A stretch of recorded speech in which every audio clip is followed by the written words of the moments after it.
Hello class 10th student, कैसे हो आप सब और आपकी पढ़ाई कैसे चल रही है। आई होप कि सब अच्छे से होगी और घर पे पढ़ाई भी अच्छे से कर रहे होगे। प्रीवियस वीडियो लेक्चर में आपने देखा था कि हमने एनसीईआरटी सॉल्यूशन में एक्सरसाइज 3.2 को कवर किया था।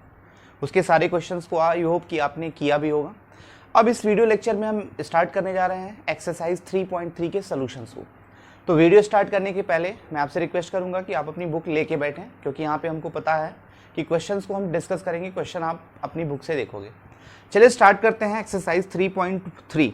क्वेश्चन नंबर 1 क्या कहता है, solve the following pair of linear equation by the substitution method. मतलब यहाँ पे जो क्वेश्चंस हैं उसको सब्स्टिट्यूशन मेथड से सॉल्व करना है। तो क्वेश्चन नंबर 1 आपका क्या है, 1 का फर्स्ट पार्ट देख लेते हैं। x plus y is equal to 14 and x minus y is equal to 4। This one is equation 1 and this one is equation 2। आपको पता है सब्स्टिट्यूशन मेथड का जो वर्किंग मेथड क्या होता है, किसी एक इक्वेशन से वन वेरिएबल की वैल्यू अनदर वेरिएबल की टर्म में लेके आते हैं। चलो हम 2 से सॉल्व कर रहे हैं। तो यहाँ से x की वैल्यू क्या होगी, 4 plus y. This one is equation number 3। From 1 put x is equal to 4 plus y. क्या करते हैं आप, ये थर्ड इक्वेशन की वैल्यू जिससे आप निकाले उसमें नहीं, जो बचा हुआ इक्वेशन कौन सा है 1 में पुट किया। ऐसा करने के बाद जो आपका इक्वेशन है वो क्या होगा, 1 वेरिएबल में ट्रांसफर हो जाएगा। 1 वेरिएबल में ट्रांसफर हुआ तो आप इजिली सॉल्व कर सकते हो। y की वैल्यू 6 आ गई, ये वैल्यू कहाँ पे रखनी है, थर्ड में। From 3 x is equal to 4 plus y, y means 6, then x is equal to 10। ये आपका आंसर हो गया।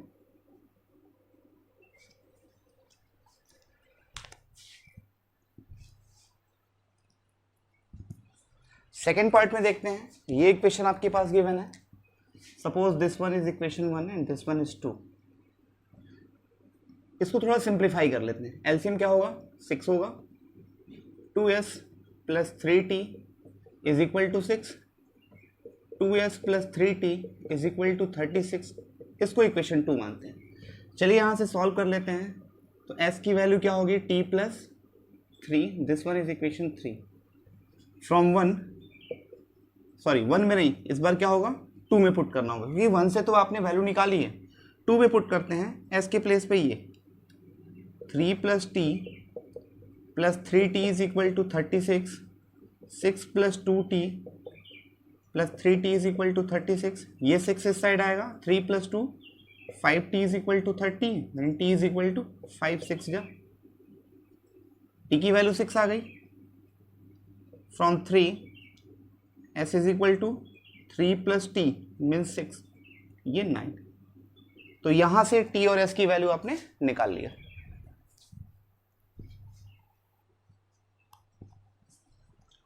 इसके थर्ड पार्ट को देख लेते हैं। थर्ड पार्ट आपका क्या है, ये इक्वेशन 1 हो गया ये, और इक्वेशन 2 हो गया। चलिए 1 से सॉल्व करते हैं। तो y is equal to 3x minus 3। This one is equation number 3। From 2 ये वैल्यू आप 2 में पुट करोगे तो 9x माइनस 3, y के प्लेस पे 3x minus 3 is equal to 9। तो 9x माइनस 3 3 जा 9x प्लस 9 इक्वल टू 9। यहाँ पे देखना 9 इक्वल टू 9 आ रहा है, ठीक है। ये केस आपका जो है इनफाइनाइटली मेनी का केस है। कैसे पता चला इनफाइनाइटली मेनी का, क्योंकि एक्चुअल में इक्वेशन 1 और इक्वेशन 2 का जब a1 upon a2 b1 upon b2 और c1 अपॉन c2 निकालोगे तब वैल्यू क्या होगी, इक्वल होगी। या इसी को इन शॉर्ट थोड़ा सा सिंप्लीफाई करें, 3 कॉमन कर लें बोथ साइड से।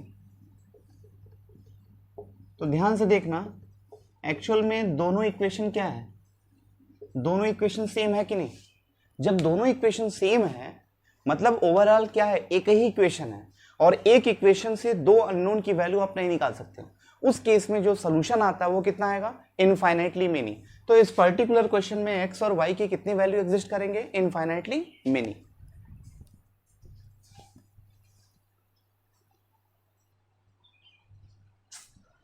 नेक्स्ट जो आपका क्वेश्चन है कुछ इस टाइप का है, डेसिमल एक्सपेंशन में।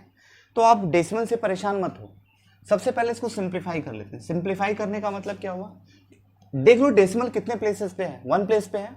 तो 1 प्लेस डेसिमल शिफ्ट करने के लिए क्या करते हो, 10 का मल्टीप्लाई करते हो। तो 10 का मल्टीप्लाई बोथ साइड कर लो। तो 10 का मल्टीप्लाई यहाँ करोगे तो मिलेगा 2x plus 3y is equal to 13, this one is equation 1, and similarly this one is 4x plus 5y is equal to 23, this one is equation 2। तो आपका क्या हुआ, रिड्यूस हो गया, जो इक्वेशन था वो डेसिमल से हट गया, डेसिमल खत्म हो गया। अब इसके बाद क्या करेंगे, 1 या 2 में से किसी एक की वैल्यू अनदर के फॉर्म में लिखेंगे। तो चलिए फ्रॉम 1 क्या लिख सकते हैं, 2x is equal to 13 minus 3y, ठीक है, या यहाँ से x is equal to 13 minus 3y upon 2, this one is equation number 3। अब ये वैल्यू कहाँ पे रखेंगे, 1 से निकाला है तो 2 में रखोगे। 4x के प्लेस पे 13 माइनस 3y अपॉन 2। ऐसा काम क्यों करते हैं, ऐसा करने से बेनिफिट ये है कि जो आपका 2 वेरिएबल इक्वेशन था वो 1 वेरिएबल में रिड्यूस हो गया। ये देखिएगा 2 का मल्टीप्लाई 26 माइनस 3 2 जा 6y plus 5y is equal to 23।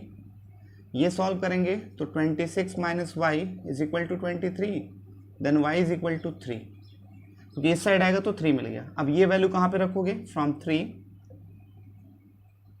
x की वैल्यू क्या आएगी, 13 माइनस 3y, 3 3 जा 9 अपॉन 2 मीन्स 4 अपॉन 2, तो x की वैल्यू क्या आ गई 2, x की वैल्यू 2 हो गई और y की वैल्यू क्या हो गई 3 हो गई। ये आपका फाइनल आंसर हो गया।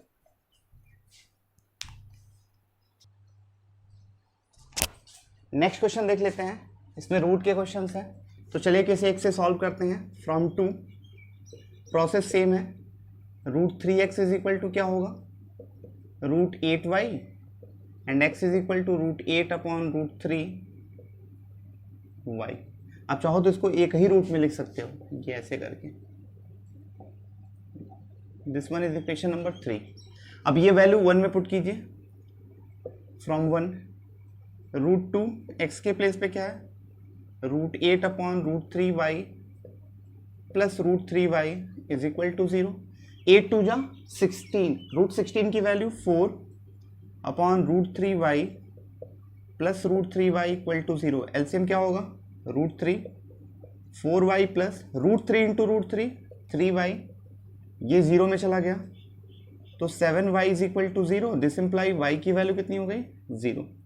अगर y की वैल्यू 0 हो गई तो फ्रॉम थर्ड x की वैल्यू निकाल लो, 8/3 y के प्लेस पे 0, then x also be 0, तो x and y both value are 0।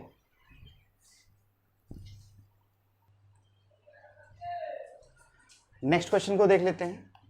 इस क्वेश्चन में सबसे पहला काम आप इसको सिंप्लीफाई कर लीजिए। एलसीएम क्या आएगा 6, 3 3 जा 9x माइनस 5 2 जा 10y इज इक्वल टू -2, ये साइड मल्टीप्लाई, तो 9x minus 10y is equal to -12, this one is equation number 1। और इसको सिंप्लीफाई करेंगे तो LCM is 6, 2x plus 3y is equal to 13/6, 6 से 6 कैंसिल, क्या मिला 2x plus 3y is equal to 13, this one is equation number 2। ठीक है, तो ये इतना तो आपने सिंप्लीफिकेशन का वर्क किया। आफ्टर सिंप्लीफिकेशन आपका स्टैंडर्ड फॉर्म में इक्वेशन रिड्यूस हो गया। अब किसी एक से अनदर की वेरिएबल के टर्म में वैल्यू निकालते हैं, तो चलिए 1 से ही निकाल लेते हैं। From 1 9x is equal to 10y minus 12 and x is equal to 10y minus 12 upon 9, this one is equation number 3। अब ये वैल्यू कहाँ पे रखेंगे, 2 में रखेंगे, तो 2 में क्या होगा, 2 x के प्लेस पे 10y minus 12 upon 9 plus 3y is equal to 13, 10 2 जा 20y माइनस ये कितना हो जाएगा 2 इंटू दिस 24। अब 9 का मल्टीप्लाई यहाँ पे 9 3 जा 27y और ये 9 एक्चुअल में इधर चला गया तो ये हो जाएगा आपका 117, 20y plus 27y 47y is equal to ये अनदर साइड जाएगा तो प्लस हो जाएगा 47y इज इक्वल टू इन दोनों का सम 7 4 11, 1 कैरी 3 2 2 1 3 1 4 और ये 141, दिस इम्प्लाई y की वैल्यू क्या होगी 47, 3 जा 3 टाइम में जाएगा 7 3 जा 21, 2 कैरी 4 3 जा 3, तो ये y की वैल्यू 3 आ गई। अब जब y की वैल्यू 3 आ ही गई है तो x की वैल्यू कहाँ से निकालोगे, यहाँ सॉल्व कर लेते हैं। From third x is equal to 10, y के प्लेस पे 3 माइनस 12/9, तो x is equal to 30 minus 12/9 means 18/9, तो x की वैल्यू क्या हो गई 2। ये आपका फाइनल आंसर हो गया, x की वैल्यू 2 एंड y की वैल्यू 3।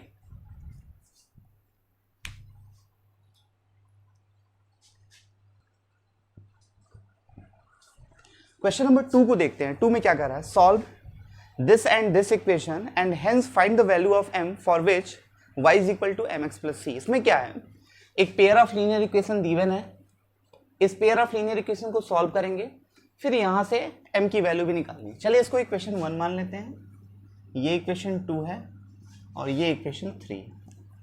काम क्या करते हो, किसी एक इक्वेशन से अनदर की वैल्यू निकालते हैं, तो चलो 2 से निकालते हैं। From 2x is equal to 4y minus 24, 2 common ले लेते हैं तो x की वैल्यू हो जाएगी 2y minus 12, this one is equation number 4 हो जाएगा, याद रहे।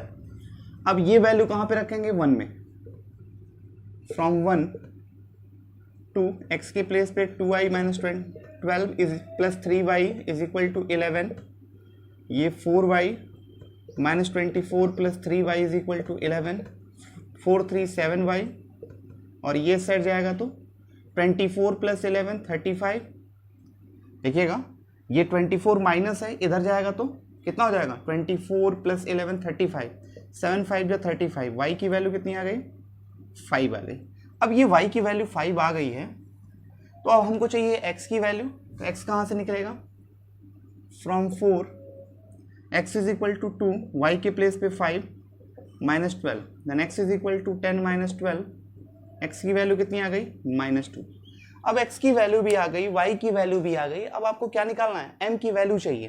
तो m की वैल्यू कैसे निकलेगा, उसके लिए हम करेंगे फ्रॉम थर्ड, फ्रॉम 3 में क्या करोगे, x और y की वैल्यू पुट कर लीजिए। y के प्लेस पे क्या है 5 is equal to m, x के प्लेस पे -2 प्लस c है, सॉरी ये 3 था, mx प्लस 3 है, हमने c लिख दिया था। y is equal to mx plus c नहीं 3 था। चलिए यहाँ से सॉल्व करते हैं, ये साइड आएगा तो 2 इज इक्वल टू -2, 2 से 2 कैंसिल, m की वैल्यू कितनी आ गई -1। तो जो फाइनल आंसर है x की वैल्यू -2, y की वैल्यू 5 एंड m की वैल्यू कितनी हो गई -1। ये आपका फाइनल आंसर हो गया। करना क्या था, आपने सॉल्व किया, सॉल्व करने के बाद x एंड y की वैल्यू इक्वेशन थर्ड में पुट किया, वहां से आपकी वैल्यू क्या आ गई, m की वैल्यू निकल गई।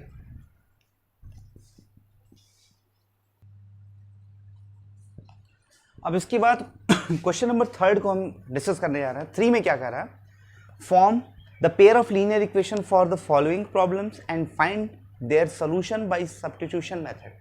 मतलब वर्ड प्रॉब्लम है, सबसे पहले आपको इक्वेशन प्रिपेयर करना है, देन इक्वेशन को सॉल्व करना है by the help of substitution method, और फाइनल आंसर भी लिखना है। चलिए थर्ड का फर्स्ट पार्ट देखते हैं। The difference between two number is 26 and one number is 3 times the other, find the number. तो कहता है दो नंबर का जो डिफरेंस है वो 26 है, तो लेट द फर्स्ट नंबर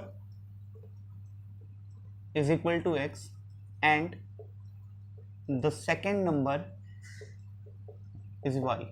और यहां पे ध्यान देना कि हमने कह दिया कि x y से बड़ा है। भाई डिफरेंस की बात कर रहा है तो कोई एक बड़ा होगा, कोई एक छोटा होगा। अब यहाँ पे कंफर्म नहीं है कि कौन बड़ा कौन छोटा, तो हमने मान लिया x बड़ा है y छोटा है, तो केस 1 या कंडीशन 1 अप्लाई करेंगे। तो x माइनस वाई की वैल्यू क्या है 26, दिस वन इज इक्वेशन 1, मतलब दोनों का डिफरेंस 26 है। सेकेंड कंडीशन कहता है one number is 3 times the other, one number is 3 times the other. अब आप बताओ एक नंबर दूसरे नंबर का 3 टाइम है, तो वो नंबर क्या है, बड़ा होगा।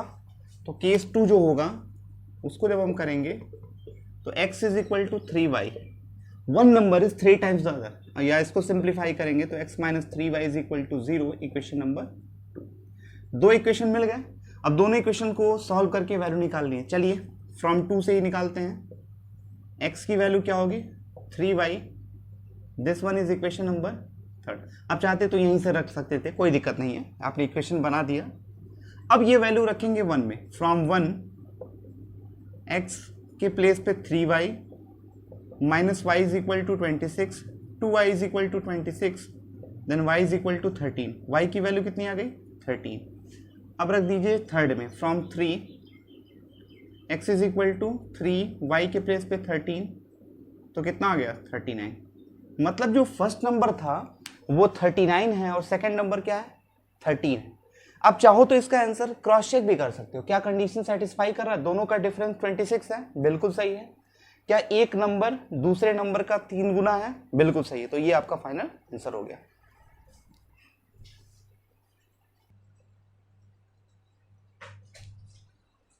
अब इसके बाद सेकंड क्वेश्चन को देख लेते हैं। सेकंड में क्या करा है, the larger of two supplementary angle exceeds the smaller by 18 degree, find them.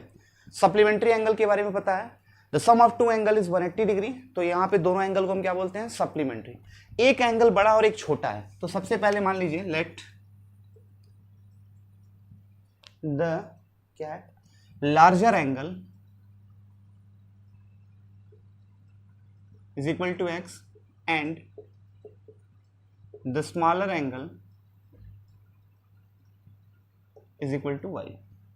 तो केस 1 की बात कर रहा है। आपको पता होना चाहिए कि सप्लीमेंट्री का मतलब sum of two angle is 180 degree, ये डेफिनेशन या इसकी प्रॉपर्टी होती है।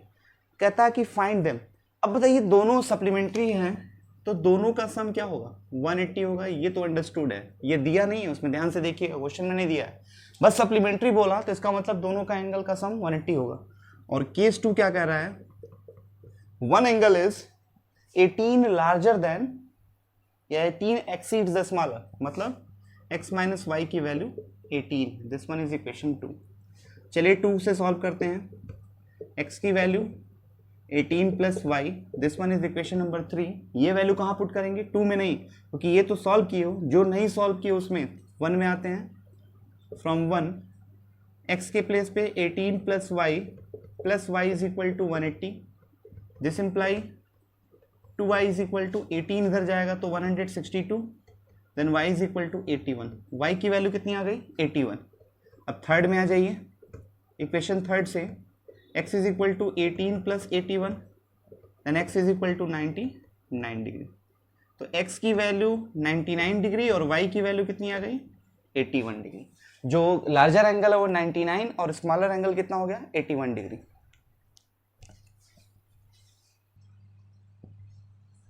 अब इसके बाद थर्ड पार्ट को देखते हैं। थर्ड पार्ट में क्या कर रहा है, the coach of a cricket team buy 7 bats and 6 ball for ₹3800, later she buys 3 bats and 5 balls for ₹1750, find the cost of each bat and each ball. इस type का क्वेश्चन आई थिंक जब exercise करा रहे थे उस समय हुआ था। Let the cost of 1 bat is equal to ₹X and the cost of 1 ball is ₹Y। अब यहाँ पे कंडीशन या केस अप्लाई करते हैं। क्या कह रहा है, पहली बार जो परचेस करती है क्या 7 बैट एंड 6 बॉल, एक का पता है x तो 7 का 7x, 6y कितने रुपीज में 3800, this one is equation 1। And second one is 3 bats and 5 ball, 3 bat plus 5 ball, ये केस 2 हो गया, ₹1750, इक्वेशन 2 हो गया।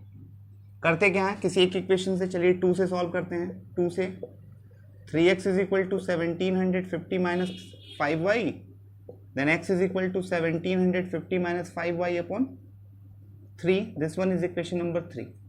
अब ये वैल्यू कहाँ पुट करेंगे 1 में, फ्रॉम 1 7x के जगह पे 1750 minus 5y upon 3 plus 6y is equal to 3800। 7 का मल्टीप्लाई करेंगे तो देखिएगा 0, 7 5 जा 35, 3 कैरी, 7 7 जा 49, 3 52, 5 कैरी, 7 1 जा 7 और 5 12 माइनस 35y, 3 का मल्टीप्लाई 18y और ये 3 का मल्टीप्लाई इधर होगा तो 8 3 जा 24, 2 कैरी, 3 3 जा 9 और 2 11।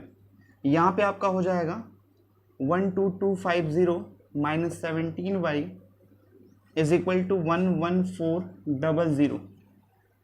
ठीक है, या इसी को थोड़ा और सिंप्लीफाई करते हैं तो 17y इज इक्वल टू क्या होगा, 17y की जो वैल्यू होगी वो 12250 माइनस 11400 होगी।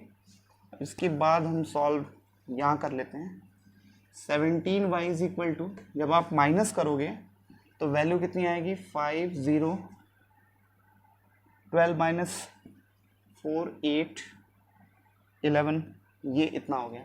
और 17 5 जा तो y की वैल्यू हो गई 50 और यही रख देते हैं थर्ड में। फ्रॉम 3 x की वैल्यू कितनी हो जाएगी, 1750 minus 5 into 50 upon 3, then x is equal to 1750 minus 150 upon 3, 1500 upon 3 is equal to 500। तो x क्या था, cost of 1 bat is rupees 500 and cost of 1 ball is rupees 50। ये आपका फाइनल आंसर हो गया।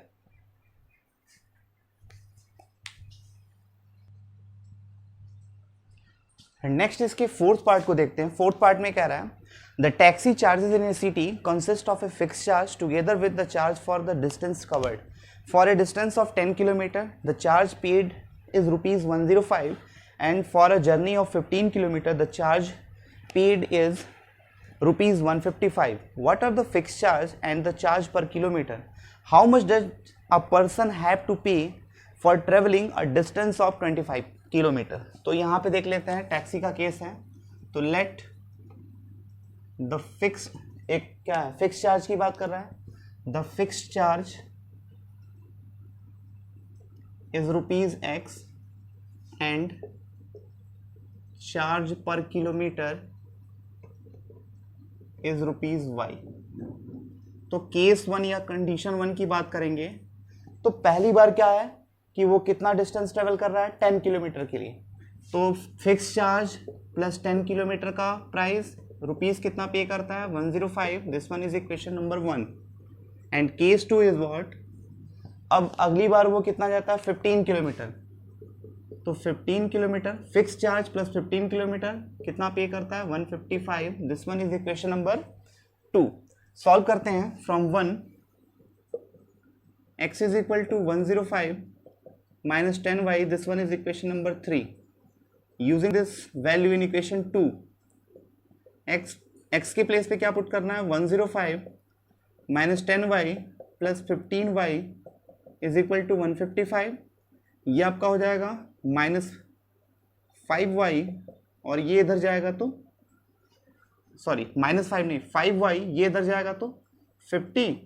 अरे भाई 105 155 में से 105 माइनस 50, ये कितना आ गया, 10। तो y इज इक्वल टू क्या हो गया, रुपीज 10। अब क्या करेंगे, ये वैल्यू थर्ड में पुट करिए। From 3 x is equal to 105 minus 10, 10 जा 100, then x is equal to rupees 5। x क्या था भाई, फिक्स चार्ज 5 रुपीज है और पर किलोमीटर चार्ज कितना है, 10। फिर वो उसमें कह रहा था कि आप बताओ, यहाँ लिख दो फिक्स चार्ज तो हो गया रुपीज 5 एंड पर किलोमीटर चार्ज रुपीज 10 हो गया। ठीक है, अब आपसे कह रहा था कि आप बताओ how much does the person have to pay for travelling a distance of 25 kilometre. अगर वो 25 किलोमीटर जाता है तो वो कितना पे करता है, पर्सन पे फॉर 25 किलोमीटर ट्रेवलिंग क्या होगा, x plus 25y means x fix charge 5 है, 25 और पर किलोमीटर कॉस्ट 10 है, तो 5 प्लस 250 मीन्स रुपीज 255 वो पे करेगा। ओके,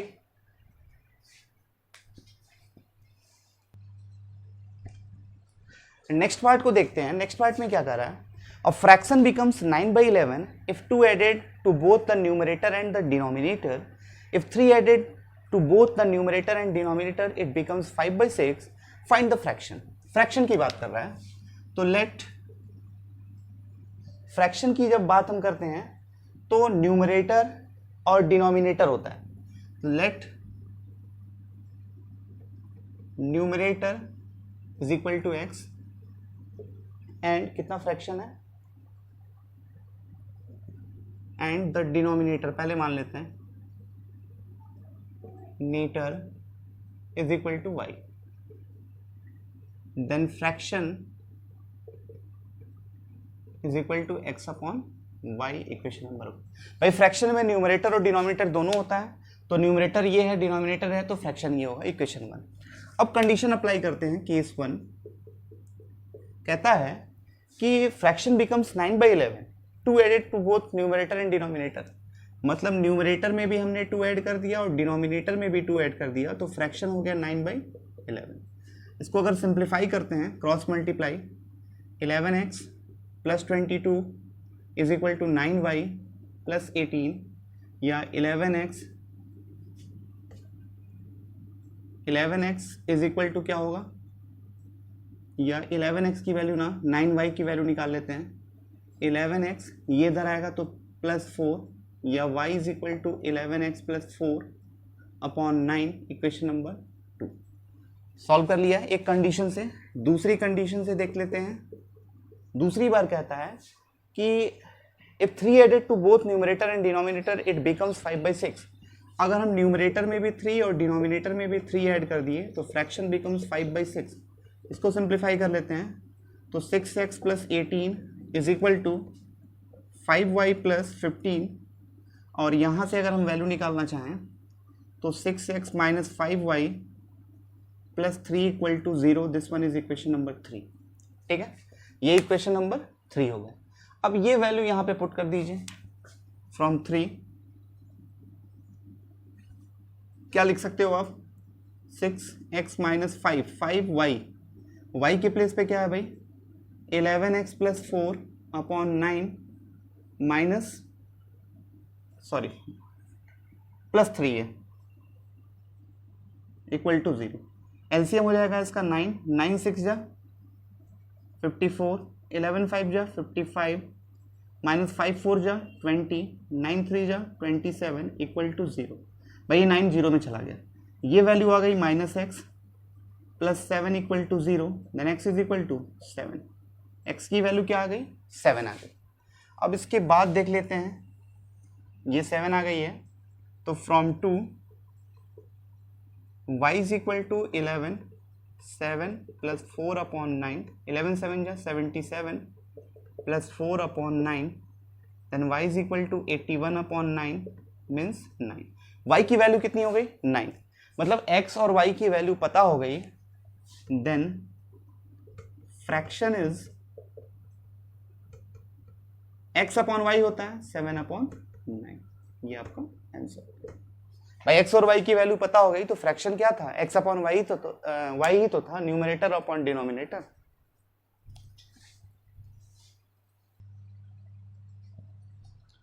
अब इसके बाद एक्सरसाइज का जो लास्ट क्वेश्चन है उसको डिस्कस कर लेते हैं. क्या कह रहा है, 5 years hence the age of Jacob will be 3 times that of his son. 5 years ago Jacob's age was 7 times that of his son. What were their present age? ये आपका एज रिलेटेड प्रॉब्लम है. एक Jacob है और उसका क्या है, सन है. हाँ, उसके सन की एज के बीच में रिलेशन दिया है. तो सबसे पहला काम मानेंगे present age. Let the present age of कौन है, Jacob, x year and the present age of his son y years. ठीक. अब केस 1 अप्लाई करते हैं इसमें. केस 1 क्या कह रहा है, कह रहा है कि 5 year hence. hence का मतलब क्या हुआ, बाद. 5 year hence का मतलब अभी से 5 साल बाद. तो 5 year hence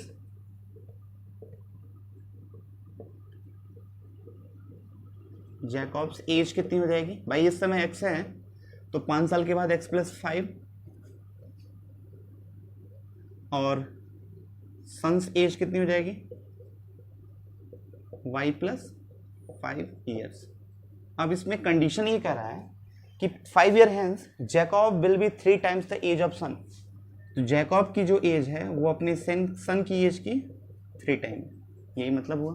सिंप्लीफाई कर लें तो 3y + 15, तो यहाँ से x की वैल्यू क्या होगी 3y + 10, इक्वेशन नंबर 1। ये तो पहले कंडीशन से इक्वेशन आपका बन गया। अब दूसरे कंडीशन से देखते हैं केस 2 क्या कहता है। केस 2 में ये कह रहा है 5 ईयर एगो, 5 ईयर एगो का मतलब 5 ईयर पहले की बात कर रहा है। पहले के सेंस में क्या करते हैं, सब्ट्रैक्ट करते हैं। जैकॉब्स एज कितना होगा x - 5 years and son's age y - 5 years. अब यहाँ पे कंडीशन क्या कहता है, Jacob age was 7 times that of his son. तो जैकॉब की जो एज है वो अपने सन की एज का 7 टाइम है। तो x - 5 = 7y - 35, x - 7y - 30, equation number 2। 1 और 2 मिल गया। अब इसके बाद सॉल्व करते हैं। 1 की वैल्यू 2 में रखते हैं। फ्रॉम 1 और 2 मतलब 1 की वैल्यू 2 में पुट करते हैं। x के प्लेस पे 3y + 10 - 7y - 30, तो ये कितना हो जाएगा -4y = -40, देन y = 10। y की वैल्यू 10 आ गई। और फ्रॉम 1 देख लेते हैं, 1 में क्या होगा x = 3 × 10 + 10, तो x की वैल्यू कितनी आ गई 40। x की वैल्यू 40 और y की वैल्यू 10 हो गई। x क्या था, प्रेजेंट एज ऑफ जैकॉब, तो यहाँ पे लिखोगे जैकॉब्स प्रेजेंट एज कितना हो गया 40 years and his son's present age कितना हो जाएगा 10 ईयर्स। ये आपका फाइनल आंसर। देखिए इसी के साथ हमने एक्सरसाइज 3.3 को यहाँ पे कवर कर लिया। इसके पहले के वीडियो लेक्चर आपने अगर नहीं देखा है तो पहले उसको देखिए, फिर इस एक्सरसाइज को सॉल्व करिए। अब अगली एक्सरसाइज में हम मिलेंगे तो वहाँ पे एक दूसरा मेथड होगा और एक्सरसाइज 3.4 के क्वेश्चंस को सॉल्व करेंगे। Thanks for watching.